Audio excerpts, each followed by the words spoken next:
വർഷം 1990. പാലക്കാട് മണ്ണാർക്കാട്ട് മുഹമ്മദ് എന്നൊരു പാപ്പാൻ IRDP ലോണെടുത്ത് ഒരു കൊമ്പനാനയെ വാങ്ങി.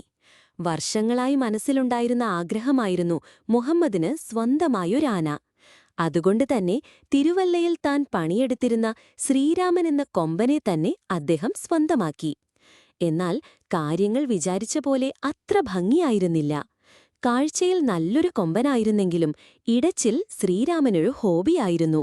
ഒരിക്കൽ ഗുരുവായൂരിന് സമീപം ഇടഞ്ഞ ശ്രീരാമനെ കെട്ടാൻ പുന്നത്തൂർ കോട്ടയിലെ എണ്ണം പറഞ്ഞ പാപ്പാന്മാർ ഒന്നിച്ചു നോക്കിയിട്ടും നടന്നില്ല. അതോടെ മയക്കുവെടി ശ്രീരാമന് സ്ഥിരമായി. ആനയിൽ നിന്നുള്ള വരുമാനം നഷ്ടം തീർക്കാനും ലോൺ അടക്കാനും മാത്രമെന്നതായിരുന്നു മുഹമ്മദിന്റെ അവസ്ഥ. പാലക്കാട് വാളയാറിന് സമീപം ഇടഞ്ഞ ശ്രീരാമൻ മുഹമ്മദിന്റെ ജീവനും കൊമ്പിൽ കോർത്തു. പിന്നെയും കുറച്ചുകാലം മുഹമ്മദിന്റെ കുടുംബം ആനയെ നോക്കിയെങ്കിലും എരണ്ടക്കെട്ട് ശ്രീരാമന്റെ ജീവനും എടുത്തു.